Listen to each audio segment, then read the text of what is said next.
entertainment purposes only, not to be taken as legal advice. Thank you, everybody, for showing up. Once again, I'm back, and it's Thursday. The week is going by really quickly, and I'm still over at the lake house, just kind of relaxing, hanging back, and doing my shooting over here before I go back to my other residence later on today. But I'm very excited to go ahead and continue off what we discussed this last Tuesday about discharging steps 1, 2, 3. Steps 1, 2, 3. I'm now going to just focus on step 3. I highlighted and covered discharging on Tuesday and gave you the overall premise and the idea of the matrix. Now I'm going to go into more of the how-to series, okay? Because people are just like, oh, Paul Michael, I get the overall theory, but I didn't really get a how-to. So this is a how-to series. This is series number 1, how to discharge your student loans, okay? And this how-to series, I'm going to number them, and I'm going to cover every single situation. It's my intention for the next couple weeks to drill into your mind what discharging really is and how we're going to make it simple and how we're incorporating it into Creditor Academy for your guaranteed success. Guaranteed. And the reason why I say guaranteed is because there's a formula to everything. Once you follow the formula for your specific circumstances, and you execute it appropriately, especially with professional guidance, you will succeed. It's just A plus B equals C. You know, I didn't go to nursing school and say, maybe after I graduate, I'll be a nurse. That just doesn't happen. Maybe after I graduate law school, I'll become a lawyer. That just doesn't happen. And that's why I'm going to cover student loans first, because a lot of us are in the downturns in there. And I'm going to really give you a lot of examples on how to go about that. But before we get into that, it is I want to encourage everybody, if you haven't already, to subscribe to our YouTube channel and join our private Facebook group. I got to tell you, there's some big name gurus that are posting in Creditor Academy who are now members of Creditor Academy, which we're very excited to have a part. All the big names that you know and are familiar with are already in there. You'll see them right as you join in. And that is for a big reason. You know, co-collaboration and coming together under a one network system is really what I'm working so hard to do. This is not the Paul Michael show. This is a network of really great professionals, part of Creditor Academy, so then we can give you the highest level of education possible. Our educational series at Creditor Academy is exactly like a university. You get everything. There's nothing missing. When I went to the University of Washington and I knocked on the door and I started asking about, hey, I want to go into nursing school, they weren't saying, well, maybe you should take this class and maybe you should go to this class and maybe you should read this book. No, it was hard set. My whole future for choosing that career was put in front of me. They had it all organized in all schedules. It's the same thing with Creditor Academy. When you come to the Academy, you have your tuition, you have everything set before you. There's nothing to wonder about what to take next. We guide you step by step through there. So let's talk about the discharging. Like I said, on Tuesday, we covered steps 1, 2, and 3. Quick recap on that. Step 1 is that you yourself need to get into the private. Period, bar none. You cannot run this game to the level that you can if you're not in the private. That's the SPC and the status correction. Step number 2 is that you need to operate in the private. Just makes sense. I'm in the private. Now I need to operate in the private. That's utilizing entities that you control but don't own. And why is ownership important? Because ownership means liability. So you control these entities. We're talking about business trusts and private associations. Very powerful entities. I've been using business trusts for 7 years. Private associations are the best new game that we brought a part of the Academy a couple months ago. And Creditor Academy itself is no longer a business trust, but a private education association. So we're very excited about that. Now, going into step 3, okay, you're already now in the privates, you're operating in the private with your vehicles. Now, how do you utilize your business trust and your private associations in the credit side? And we're going to focus heavily on discharging, There's I remember when I first came into this movement and I was researching online, one of the most popular terms that I would type into Google or Scribed or some other places that I was a part of is how to discharge. And what did discharge mean? What did set off mean? And, all these differences and whatnot. And, I went through so many different rabbit holes on what it really means to discharge.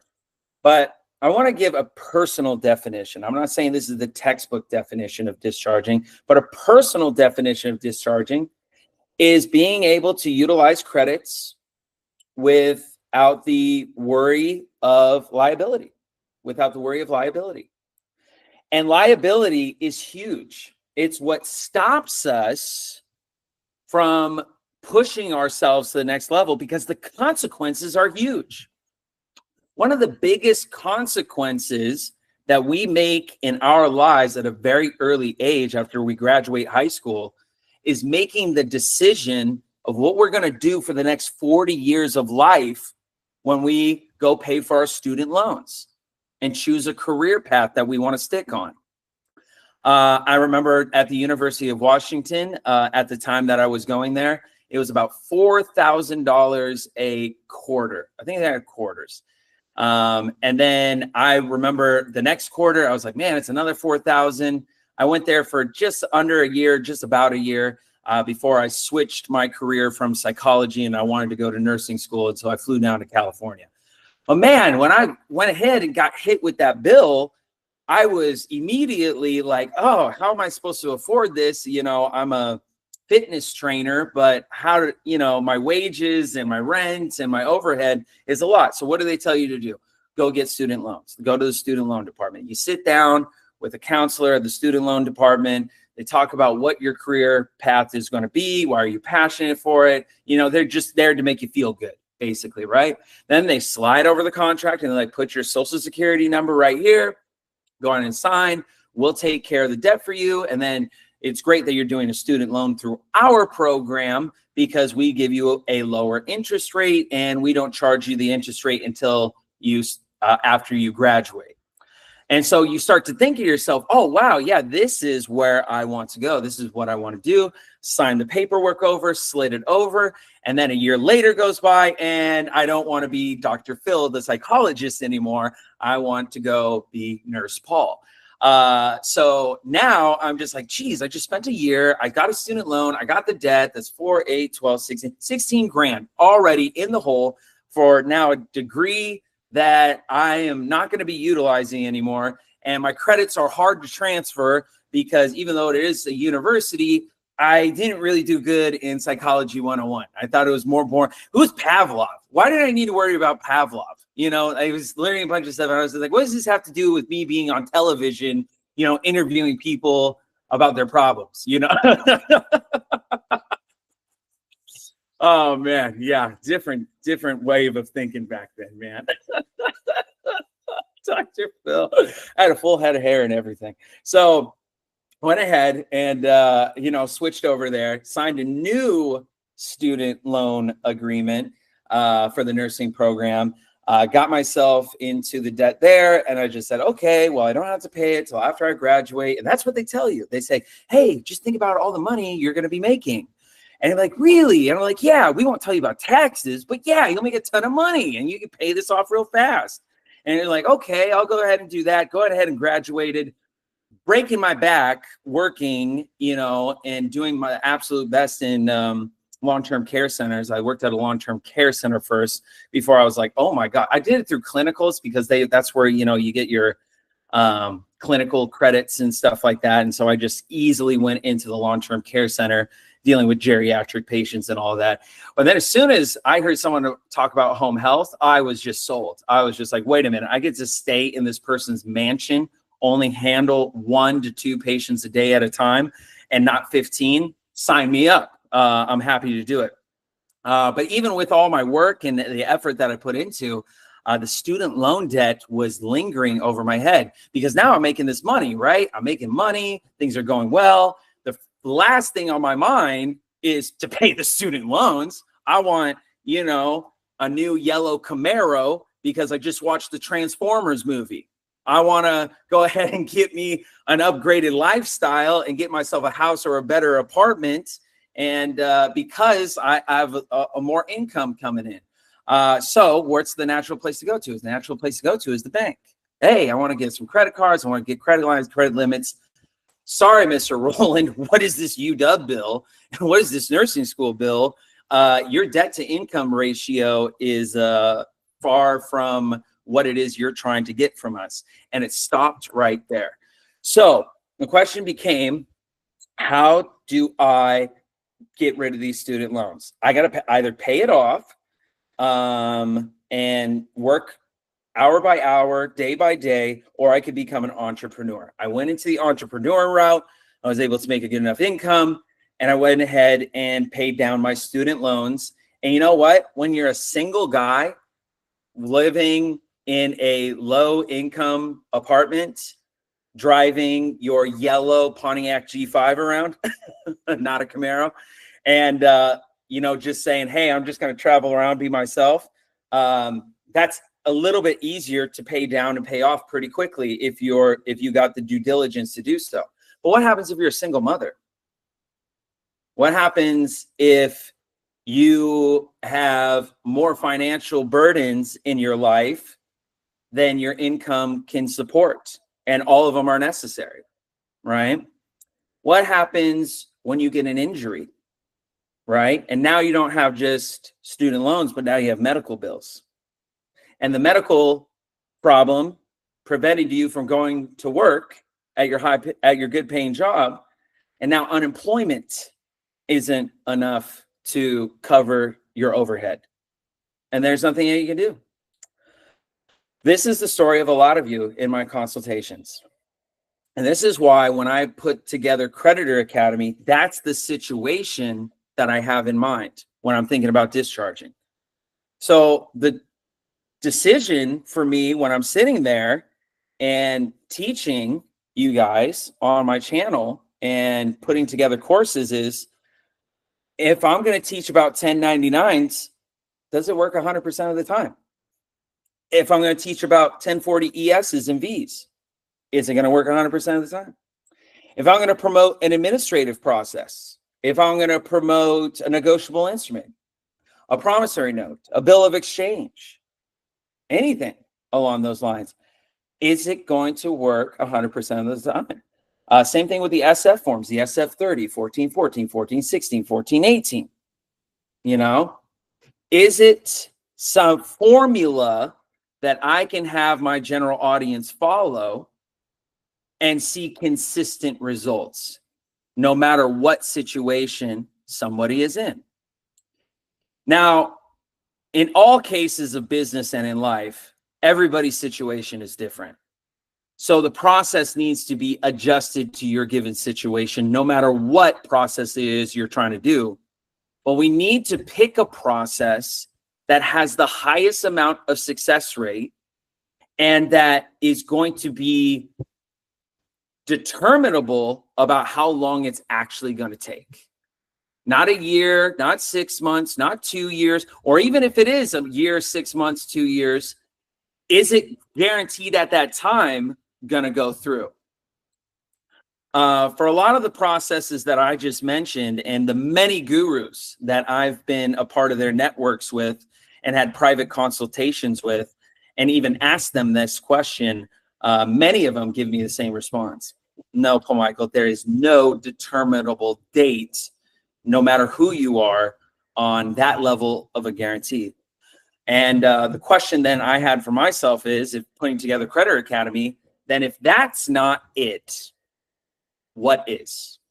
What is that guarantee? Because I got student loans to pay, or maybe you got a mortgage to take care of, or you got other financial burdens. And the inflation in America is still ticking up. And it's really ticked up this last 4 years. I mean, ridiculous what groceries are. So time is literally money the longer we wait. So step 3, discharging.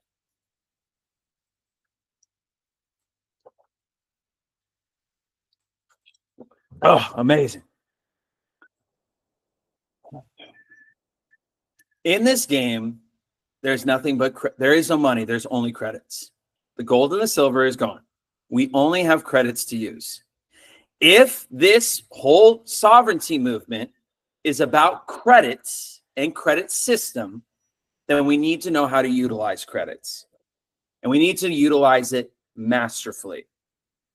So I'm going to ask a question of the live audience right now. And I want you to raise your hand. Raise your hand.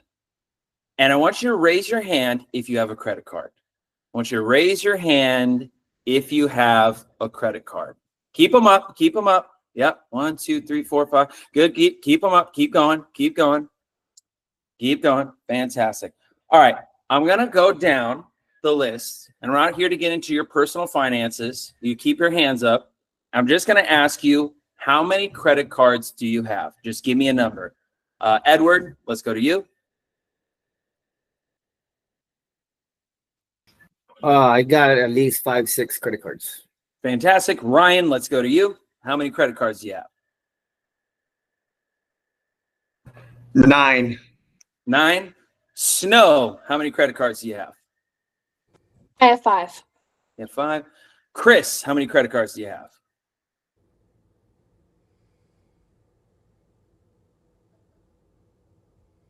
Gabriel, how many credit cards do you have? Noel, how many credit cards do you have?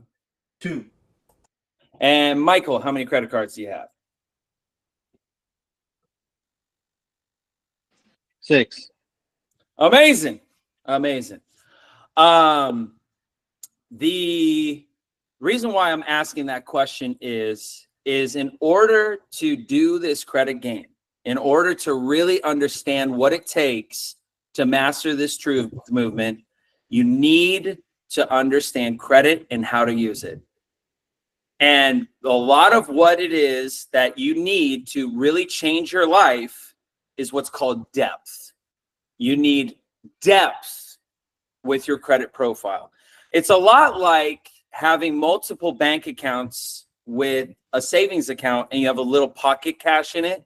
Like if I have Wells Fargo, there's 2,000 in there. I have Bank of America, there's 2,000 in there, and so on with more banks. If you were to ask me, Paul Michael, what is your net worth?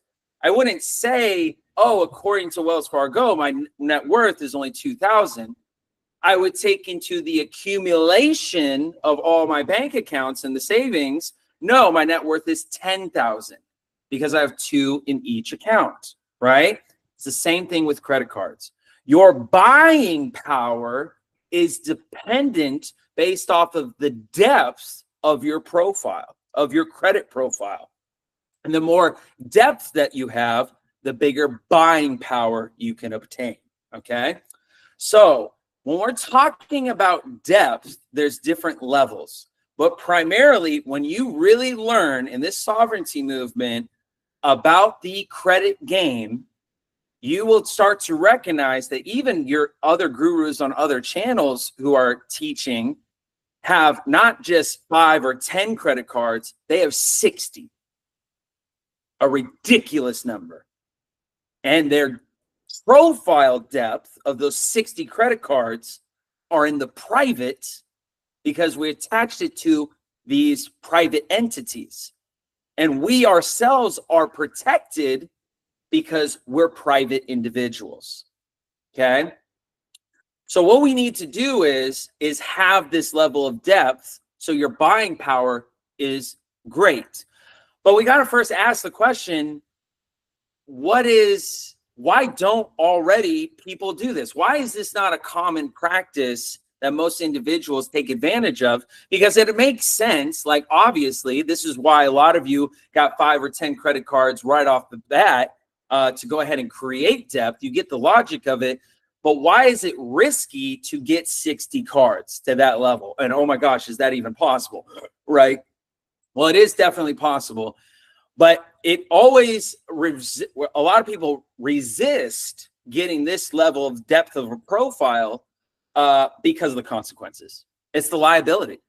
The liability goes back onto you because if you don't make that car payment, if you don't make that mortgage payment, if you don't make those student loan payments, guess what? Now you're using other credit cards to pay off other credit cards. But now you're getting yourself deeper and deeper into a hole because you never planned to pay off those other credit cards because your income ratio is not enough. And now you're in the biggest hole ever. And this is what my consultations I'm seeing all of the time is you push the limit with the credit card game just because you were ill-informed in public school and they just taught you to hold money, save money. And when you do credit card, get one or two of them and put everything in your name. And then when everything's in your name and you have that depth of a profile on your personal account, doing a personal guarantee, and it all comes collapsing down, guess what? You're now a debt slave for the rest of your life. I know individuals that have student loan debt of $50,000 or more or less, and they've been paying that off for like 8 years. They haven't been able to get a house for their family. They haven't been able to get a car upgrade. They haven't been able to do a lot in life because of credit. And what really blows your mind when you really stop to think about it is what is credit? It's not even real money. The banking cartel stole your money. They took the gold and silver. They built a credit system in order to make you a debt slave. And the only education they told you on how to possibly get out to this matrix is to save up your Benjamins and put into your bank account so then you have some liquidity. And how do you save up a lot of Benjamins? You need to work your back. You need to work really hard. Hard work, hard work, hard work. Hard work for who? The corporations and the institutions who don't work hard themselves but know this credit game and are using your hard work and ethic in exchange for credits that really don't mean much to them in the first place. And not very many people know about it. So now this is where Creditor Academy comes in. Is we are instituting really heavily our program in teaching about this game. Because once you know the game, then you can play it with the big leagues because this is what they're doing. And you know what? It's actually not that esoteric. It actually, if you go on YouTube, you go on TikTok, because, you know, my phone is always listening to me. And I go on TikTok, and every time I start talking about credit lines, trade lines, and whatever, all of a sudden, my phone starts to show me reels of all these credit repair companies, right? It's endless. Once you actually pay attention to it and you realize this is a huge industry that exists, you start to realizing, why have I not really heard this before? And why haven't I personally taken advantage of this? And I'm going to get to that answer in just a moment. But sticking on topic, let's go back to liability. If you have student loans, you're not stuck. Your personal credit is fixable. And this is what these companies do. You contact them, you say, hey, I got a personal credit issue. It's on there. I owe all this debt. I need some credit repair. I need your assistance. I need your assistance. And they're like, yeah, I could go ahead and take care of you. And they go ahead and lay out their services that they extend over to you. And then you're just like, okay, go ahead and do it. And then before you know it, they take it right off your profile. The main three credit bureaus are Experian, Equifax, and TransUnion. And once something is removed from your profile, what can you then do? You can then go to a bank, a car dealership, any lending company, and you can now ask for a line of credit. And all they're going to do is now they're going to check your now newly fixed credit profile. And when they check that credit profile, they don't know about who you still owe because that still exists, right? The UW still is going to be sending you invoices, right? So the question becomes, if it's not being shown on your credit bureau, and they're not checking and randomly calling institutions to see if you owe them a debt, then that means that the only thing that determines the value of your credit profile is what's on your report. So if your report is clean, then where does that lead you? That leads you into the freedom to get back into the game, to get the house, the car, and the life back that you were looking to obtain. This is so simple and so straightforward and already a huge industry. The reason why it feels more esoteric is because there's not a class on it. It's just, you know, if you know, and you don't if you don't. And that's why there's services that are extended to individuals to help them with their credit profiles and restore this, but no one gives out the secret. No one tells you the whole step-by-step. This is where Creditor Academy needs to step in. This is where we are taking a heavy stance with some big professionals in the credit game who see what it is. We're so fortunate to find so many patriotic people that see the vision that we're trying to accomplish here. And even I am learning greatly from them. But they see the vision and they are saying, the people need to know. Because once they know, they'll be self-sufficient. They'll be able to take care of themselves. And if you could take care of yourself and your credit profile, life is endless now. You can do anything. Your credit is no longer impeding you anymore. You can now make investments into real estate, property, a new business idea, whatever your heart's desire, and do your best to make that successful. Because if it becomes successful, guess what? Your credit profile depth is not only going to be great, but it's going to double and triple in the amount of buying power that you can have. And then you're able to accomplish more things. But if you mess up, if you make a mistake, a wrong investment opportunity, or you put it towards something that you weren't too sure about, and then you found out 6 months to a year later that, wow, this has really put you behind, it's not a burden on you and your family anymore.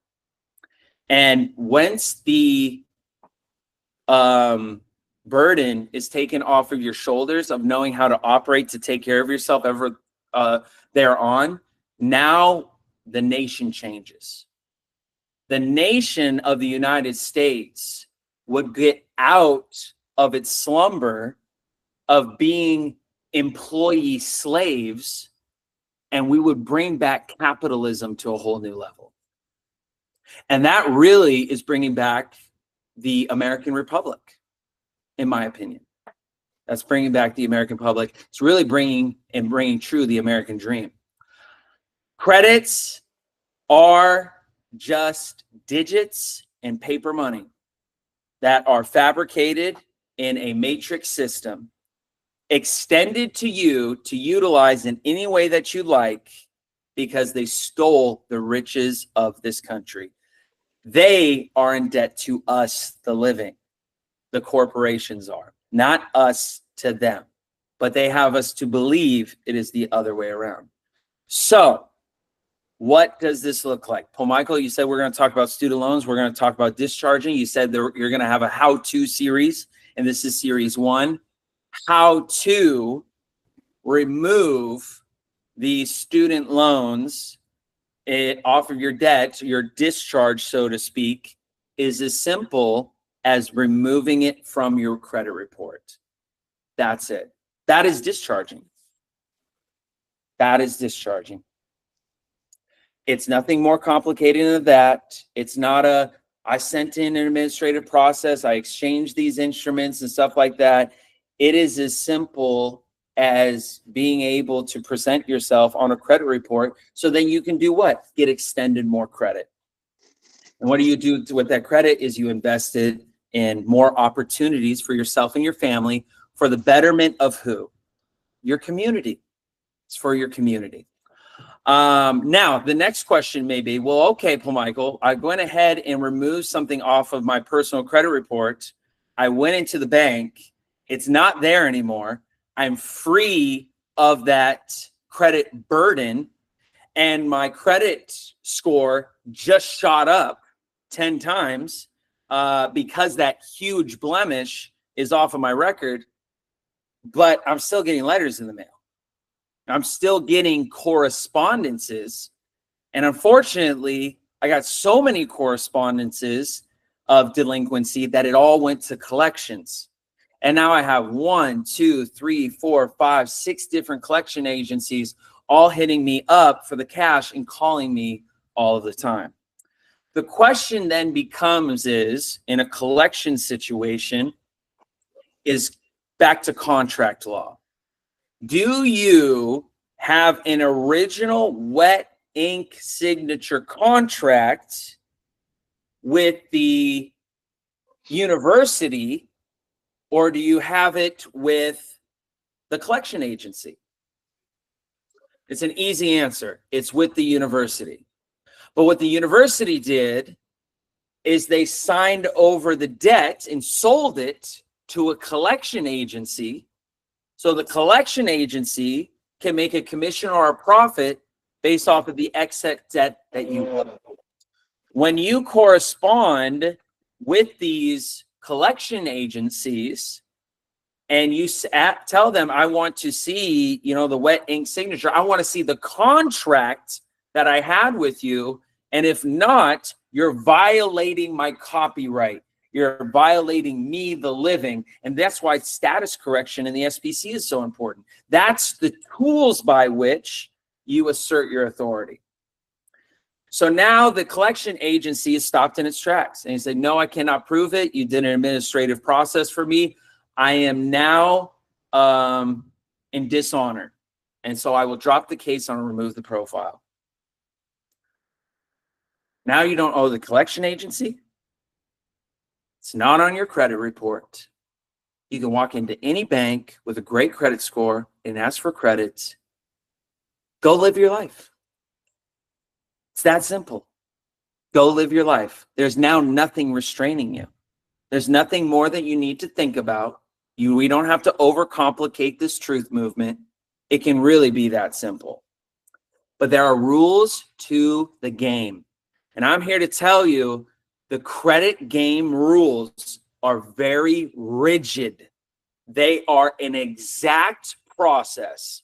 You cannot deviate from the step-by-step process, and you need to educate yourself about the tricks to the game in order for you to dominate in commerce. And this is why we institute this at Creditor Academy. Give yourself credit is kind of the name I'm leaning towards for our current course that's taught by 2 instructors, 2 amazing instructors, one of which has 20 years of experience inside the credit game, another one just a little less than a decade. And I'm here to tell you, these people are on top of their game. And because we were able to meet by divine intervention, it's really completed the Creditor Academy program because they were so good at credit. And I remember they came to me and they're like, Paul Michael, dude, I got to tell you this. You don't know what I know you know what you're doing, but you don't know what I'm doing. And I said, what are you doing? And they explained to me how this credit thing works. And I was like, really? That's it? Because, I have some credit cards. I was like you guys. I was like, okay, I got 8, 10, 15 credit cards, and a little bit of rotation and whatnot. And I was like, 60 though? 60? That's so much. I was like, I don't even think my wallet can hold that. And he's like, yeah, you got to get a book and whatever. So, but yeah, I was like, that is a ton. And he's just like, it is, Paul Michael. And we do it for hundreds and thousands of customers, over the years. But the thing of it is all the customers that we're helping are not in the private. So there's this liability with the state. There's a liability with the state. What if you want to start a business in your state before you came to us at Creditor Academy? What would you have done? Oh, I'm going to call the Secretary of State. I'm going to register my business. I'm going to get an LLC. I'm going to get an EIN number for it. And I'm going to shake hands with the state. I'm going to do the filing fees, the articles of incorporation, and so on. He's like, that's what everybody's doing. He's like, but if you add what we know, Mr. Roland, into the private, dude, you'll take over. Not Creditor Academy, you, the viewer, you'll take over. Because now you have complete autonomy to deal with your own situations. And I was like, really? And they're like, yeah. And I was just like, so you offer it as a service? And they said, well, we do offer it as a service. And I said, then I want it to be taught. And that's a little negotiation right there, because it's like, Paul Michael, people don't teach this. People don't teach this. I was just like, I understand, but it needs to be taught. It absolutely does. It's necessary for people's rights and freedoms, so then they can live the life to the maximum. And everybody deserves that. Everybody deserves that. So we put together the program. We got our instructional designers involved. They just hopped right to it. I said, not only do we need a document that clearly outlines these steps and an instructional video, but just like the Creditor Academy standard, this needs to be live. This needs to be students in a classroom raising their hand, asking questions, having realistic time frames based off of your current situation on how you can get to the goals that you're set out to get. Okay.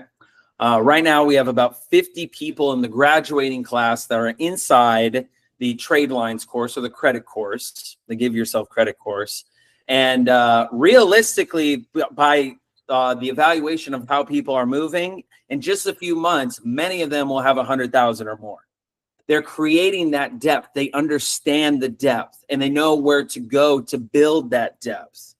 And now they're already thinking forward beyond graduation, which is, okay, now how do I utilize this for my business or an investment opportunity so I can get out of the slave rat race and get into running and ruling my own life?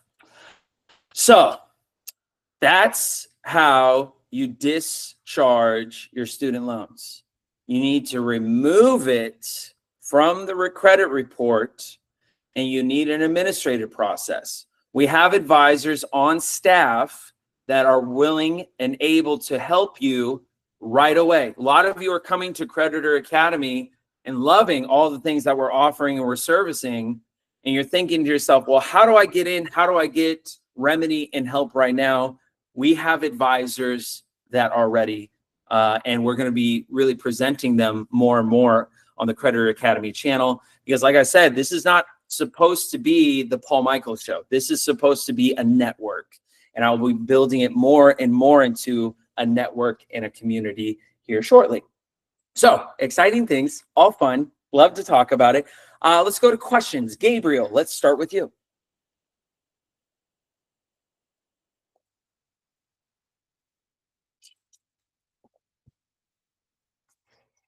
Amazing. Tosca, let's go to you.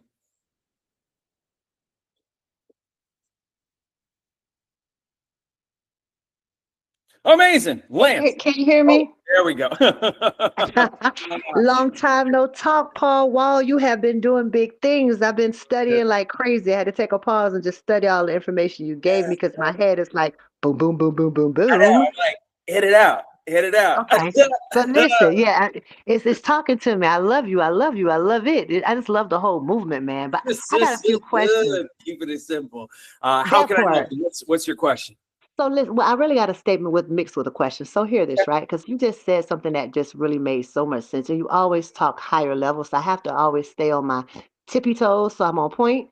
So essentially what we're doing here is we are learning and understanding that we have to do our administrative processes once we make ourselves private, so that we can protect that person, live inside of trust, and then build enough credit in our business trust or our businesses, so that we're able to facilitate a lifestyle based on the income that brings, without it causing any hindrance to our personal, our private person, I would say, because since we're no longer going to be the debtor, we're turning it around. So we're just really giving the credit companies like heads up. Look, that guy isn't me. And if I do the process the right way, you'll know it's not me. You remove that, and then I'm gonna rebuild it on the trust side. So therefore I can liquidate or get more credits to operate more business, kind of sort of. Yeah. I couldn't have said it better myself. You should be an instructor. That was so simple. You're exactly right. And this is why when you start telling family members and friends about this truth movement, it's going to make sense. It's going to be simple. And It makes sense just because you're an excellent instructor. Sorry for cutting you off. It makes sense because by far, out of everybody, and God Lee, you know, I have been doing this for a couple of years now, and I've run through some people in this game. And when I say you are so efficient, you are so patient, you give us what we want, you allow us to talk to you, it makes you want to graduate from whatever you're teaching. Because it's just like you are the shit. I mean, go tell your mama. Like, yeah, it's like that. You go tell your mom that you got this guy that is the shit. And we are happy to have somebody so honest as you to lead us in this movement. Patrick is smiling in heaven, saying, damn it, somebody picked up the doggone iron and get the money. What the hell are you guys doing? You know, I got to talk like him. Well, I appreciate you saying that because, you know, it is so true. It is so true because I am, you know, I was talking to my attorney today and we were having a conversation and I just said, how difficult was it to graduate from law school? He's like, what? Yeah, it was difficult, Paul Michael.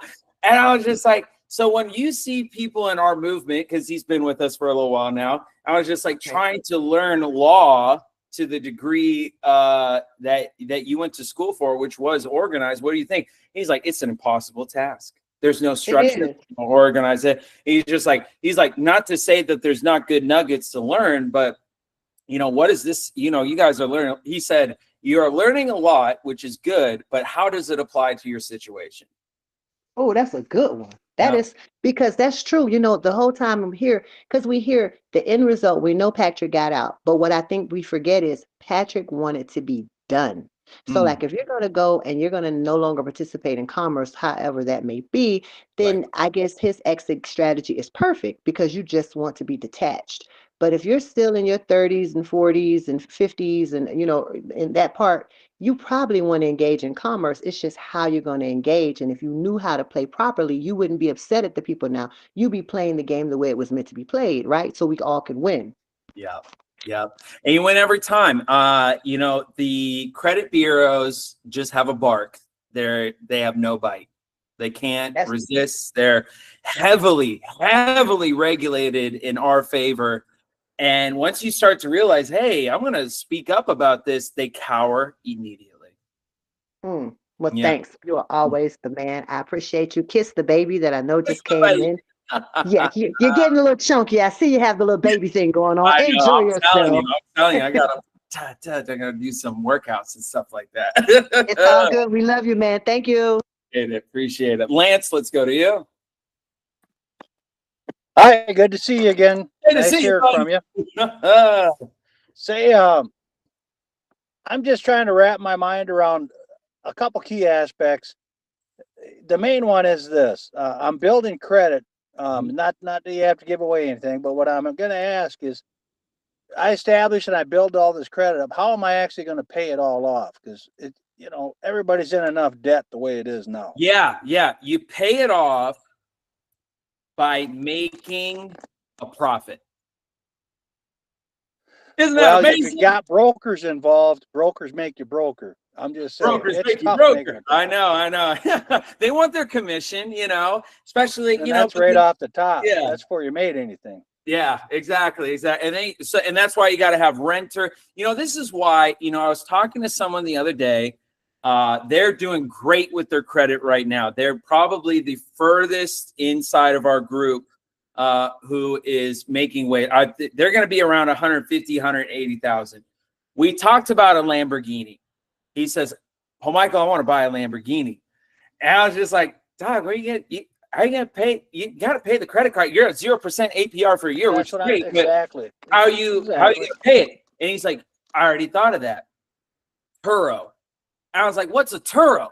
Huh? What you talking about?" And he's just like, "It's where people rent your car for a day.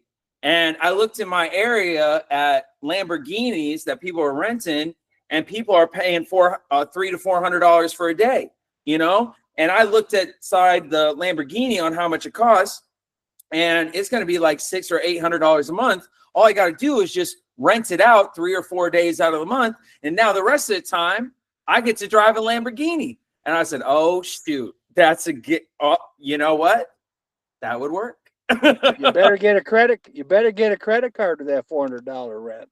Yeah, well, it's all going to be on credit, because every time you spend a credit card, it translates into points, and you want the points for miles, for hotel stays, for cash back, and so many other benefits that these credit cards get, because that is worth money in itself. So you're making money by spending the money, and the money that you're spending your credits on is making you a profit on top of it while giving you the enjoyment of the asset itself. Well, I'm kind of, I'm going to show that I've been around, you know, my age actually. So there's no way to discharge this. This has to be earned off. Is that kind of what the discharge comes into play when you're in a dire circumstance where you made a bad financial decision? When you made a bad financial decision, let's say you bought the Lamborghini, you put it up for Turo, you thought it would rent out at the price that it did, and maybe it wasn't renting out. Then all of a sudden, you lower and lower the price, and it still wasn't renting out. And you're like, oh, shoot, I made a bad decision doing the Lamborghini. I had a vision on how this would work. I didn't do enough research about it. Now the repo man is going to be coming, right? So now you got 150K or something like that now hung up on your credit score, right? And you're like, dang, I have 150 grand or whatever amount that I got to pay back plus the interest and all that. Now you use your private capacity and how you've been operating in the private to remove it. Okay. Because, I mean, you still got the IRS liability. They're going to consider that a profit. Well, you're also, yeah, like getting a double kick. There's ways to deal with that too. There's ways to deal with that too. So, yeah. Well, thank you. Appreciate it. Good talking to you. Thank you. Yeah, no worries. Ryan, let's go to you. So it's pretty clear who we need to contact through, like, you know, if it's a student loan or whoever, some type of debt collector or whoever it is. But what is the entity that we call or contact or look up in order to get delinquent reports removed from our credit? Same ones every time. They never change. It's the same three: Experian, Equifax, and TransUnion on the personal side. On the business side, it's different. But yeah, those are the same. Those entities never change. Okay, so it's actually a direct contact to them saying, hey, you don't have, I never allowed you to have access to these, or what's that conversation like? That's where you have to consult with the credit professionals. They are the ones, because I don't want to misspeak on the complexity of your situation or what to say and make a generalization of it. But that's why they're there. They're there to teach you how to get out your situation and be able to remedy it. Mm-hmm. Got it. Yeah. Thanks. Yeah, no problem. Cheryl, let's go to you. Hey, Paul Michael, how are you doing? Doing so good. I have to agree with Tasha. You are the shit. I gotta agree. I gotta agree. I just wanted to ask though, about bankruptcy. Okay. How would that work with that? With what you were speaking about? Happy to go over it in my how-to series. I have bankruptcy specifically on how to do that, and with this credit report. My goal is with the how-to series, this is series step number 1, and then each one going, I'll cover every scenario. And what I'm going to do is I'm going to be just overlapping the same concepts. Okay. And you're going to start to see, wow, this thread doesn't really matter what it is. Okay. Okay. You know? So it's, but there are some nuances, but the nuances are just slightly different because of the different situation. But you're going to see there's a foundational process that you can get out of all of it. Okay. Yeah. All right. Well, thank you for that, Paul. Appreciate it. No Okay. worries. No worries. Snow, let's go to you. Paul, so my question is about credit card debt specifically. Like just for my main question is how to, I guess, enforce banks or other debt corporations to remove that debt from your credit report. Because like my situation is I'm going through your individual's banking course that you made a couple months ago. Yes. And I've been sending out various SF packages, standard form packages to these to some of these banks. And I did have success with a $5,000 debt that I had, and I was able to discharge that. However, that was very oddly easy because the other banks they're playing hardball, or they're just simply ignoring the endorsed bills or like and the forms that I've sent them. So my question is, how do I like just go to them and be like, hey, you haven't notified me of this, what's going on? Like, what's the next steps after that? Yeah, I'm super glad that you brought that up, because that's really what since I started Creditor Academy like 10, 11 months ago, that I've been hearing is just, well, Michael, I've had extreme success. Hey, how do I respond? And hey, this worked, this didn't work, it's just a fluctuation. You know what I mean? It's powerful what Patrick Devine taught and what he said, and that's why I taught it. And now I'm gearing over to this process just because I'm like, well, shoot, it's 99% of the time it works, so why not use the 99? So the banks won't listen to you. And really, you don't want to go against the banks or report anybody in this process specifically. I'm talking about the credit process. You want to actually not go after them at all. You want to go after Experian, Equifax, and TransUnion every single time, because the banks want to lend you credit. That's how they make their money, off of the interest rates and all of that.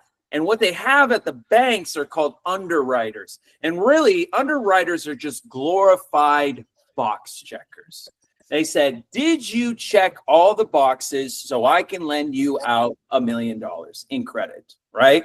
So when you go to the bank and you're trying to enforce SF forms and so on, you're trying to argue with them against their process, policies, and procedures, and going against their underwriters. And that's why it's so difficult to enforce your processes sometimes. I've been dealing with the banks for quite a while. So I would say that it could be as easy, you know, we can schedule an appointment with one of our advisors by emailing advisor@creditoracademy.com, and really just set up an appointment, an hour appointment with one of our people, and we'll take care of that. Actually, you know what, if you want, do I have one of the advisors in today's meeting? Who are the advisors, Paul Michael? You're the advisor. Oh, howdy ho, sir. How are you? Howdy ho. Perfect time. So Snow, this is one of our people that teaches the credit course. This is Ryan Garrido. I interviewed him last Tuesday. Electrifying. And I'm super excited to meet you. You know, you're top. Ryan, I'd like you to go ahead and also answer Snow's question. Sure. What's the question? I hopped in. I was just wrapping up a consult with Tammy, so I didn't get to hear the question. What's going on, Snow? How can I help you? So I'll just try to condense what I asked Paul Michael originally, and it was, how do I enforce banks or other debt corporations to remove a debt from your credit report? Because my specific situation is, I have credit card debt, and I have been taking I took Paul Michael's individual banker's course that he had a couple months ago, and I've been sending out standard form packages with endorsed bills connected to it. And I've had success specifically with Synchrony, actually, for a $5,000 debt like charge that I had. Nice. However, they have been very stubborn as of late. And with other banks, yeah, either they're saying like, we don't know what's going on, or they're just like completely ignoring that I sent them something. So I'm just trying to figure out how to enforce what I did send them and the legitimacy of it. Nice. Yeah, a lot of people try to go that route, like a cease and desist or like a copyright, like you have your name copyrighted, stuff like that. Those processes are really hit or miss. You know, they work sometimes, like in your case with Synchronicity, right? Is that the bank name? Synchrony. Yeah. Synchron? Yeah, Synchronicity. Is it Synchronicity or is it one they never heard of? No, Synchronin? it's Synchrony Bank. Specifically, they have Synchrony. like their Okay. big one is the Amazon store card. Oh, That was the Synchrony. one Yeah, I yeah. was Commently. to. Okay, yeah. They underwrite for a few different companies. Okay, very good. Yeah, so there's a lot of different ways of getting that taken care of. So, I mean, I talk about this a lot. And so the main idea, a lot of people think, and you may not think this, but a lot of people do think that your credit report is more of a static item, meaning that when something hits your report, it has to sit there for 7 years or however long before it can be removed. But actually, you have a lot of consumer protections, even outside of the private processes. You know, under the FCRA, the Fair Credit Reporting Act, there's a lot of different protections that you're protected. You know, you didn't give your approval for them to report that stuff on your report. That's just one example.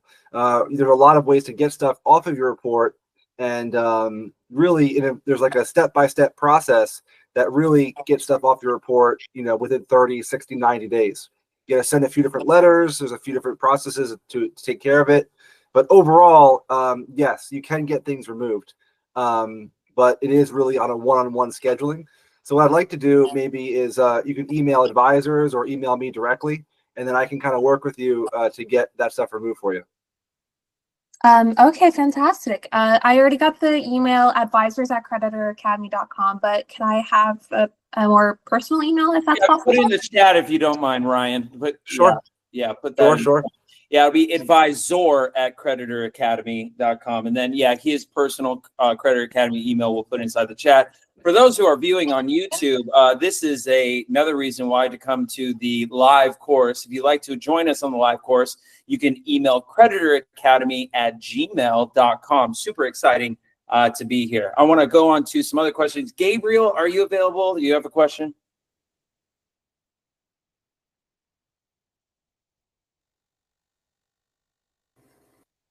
No, I was just trying to make my when you asked earlier. Oh, yeah. My microphone was working and I must have hit that on accident. Sorry about that. No worries. Tosca, do you have any questions for myself or Ryan? I have a question for, well, probably you and Ryan. Ryan, you were speaking about something in reference, you said something about your copyright. Now, that's to do with the profile removing of your personal credit, so that all things that reflect negative on that or that's hindering you with the debt to ratio, you have to be a process to be able to remove them from your a process to remove that particular account from your credit profile. It's kind of like you're opting out of them reporting on you. And then you have to back that by some type of a law. So I guess it's a process that you're doing. Inevitably, you want to get your regular credit right so that you then can enforce some good trust credit or build up your business credit on that side. So my question to you is it better to work your personal credit now from this instance with you, or leave the credit alone and go ahead and try to work your business credit? Or are they going to be one and the same when you're private? I think I'm a little confused about that part. Well, you said a lot there, and a lot of it was good. A lot of it was good. Some of it was so-so. And then at least you're thinking the right way. You know, Well, so thanks. I that's appreciate really that. good. Yeah, really, really good. You're obviously like really astute and learning well. So really, really knowledgeable. You know, when it comes to like doing these processes on your personal credit, it's not so like esoteric, right? It's much more simple. There's actually some protections even outside of like a cease and desist, like you mentioned, or a copyright. These are not really. Some people recommend them, but I see mixed results, like Snow was saying earlier. So but to answer your question directly, is you would do both processes simultaneously, right? So you'd work on your personal and also build your business credit at the same time. Good answer. That was a safe answer, Ryan. That was a good answer that was good. That was real good. All right. Oh, thank you. Paul Michael, but you got him trained good, son. I ain't gonna lie. Your marketing. There you go. You know? I love you, man. All right, that's all I need to know. Appreciate y'all. Absolutely. Casey, let's go to you. Questions for me or Ryan? Hey guys, I wanted to bounce this off you. So I came upon this SSA 89, which is like the Social Security verification form. And So I started a credit card with all zeros on the social. And I know that we've been talking about business credit in class and everything, but I kind of started it with all zeros, got denied, called them up, sent this form in, and then like almost instantly I got approved. I wanted to know like what you guys think about that as far as like going forward and doing that on vehicles and like basically trade lines and things like that. Because I know that, you know, Social Security says right on the back of it, don't give it out to anybody. So this is the verification way to do it. Have you guys heard of this? Are you familiar? Amazing. Ryan, I'll leave that to you. You're on mute. Casey, tell me again what you did exactly, because I kind of understood. I know the SS89, but I didn't catch the first part, all zeros. That part I didn't really catch. So you know how when you fill out a form online, like it asks you to put in your social, or some kind of identifying number, right? I just put in zeros and then I was denied, and then it gave me the 1-800 number to call, and then I was able to negotiate through this form. And so, but I don't really know anything past this, and I was wondering if you did. Okay, but when you say negotiate through this form, what do you mean by that exactly?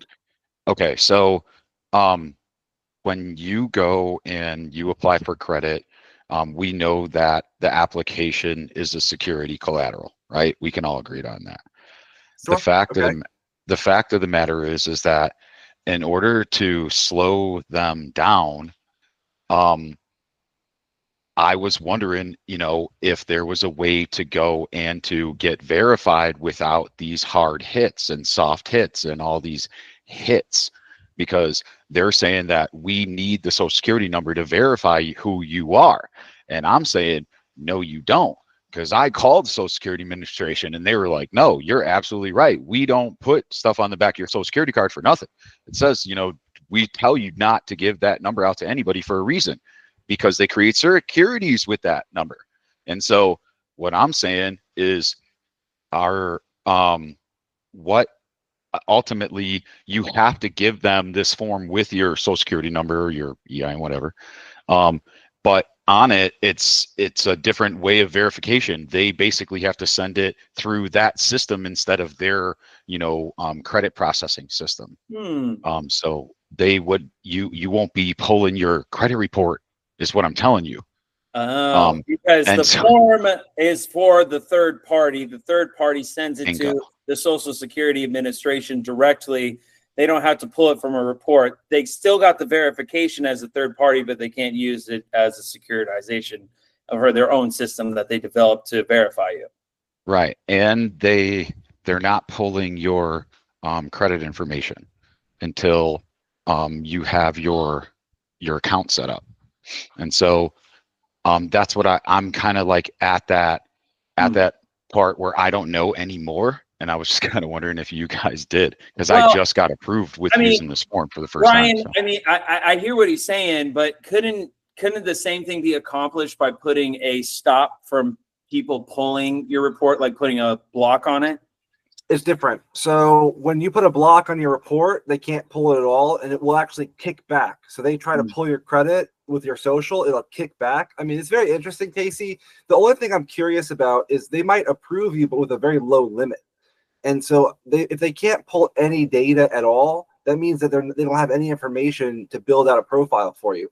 So I'm curious, like I'm just trying to get down to like the heart of what you did there. So I get that you applied all zeros, got declined, called them, filed again directly through them with this form that gave them permission to verify your social, and then you got approved. Is that kind of, am I right on that process so far? Yeah, that's correct. And I got a $2,000 line of credit with American Express.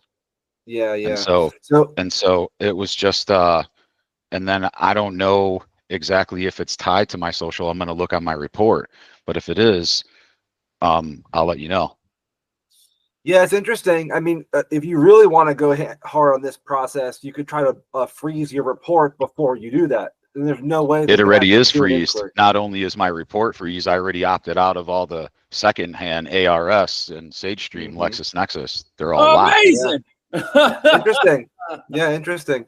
The only thing that I just want to highlight one last thing. The only negative, so there's a positive on it in the sense that you got approved. Yeah. But I think just really quick, is that a business card or a personal card? The Amex. It's a personal card. It's a personal card. Yeah. Okay. Because it's for the social. Let's talk more on Friday. That's a Okay. really kind of a private process. Let's talk more on Friday about that one. But let's dig into it deeper. Very interesting. Thanks.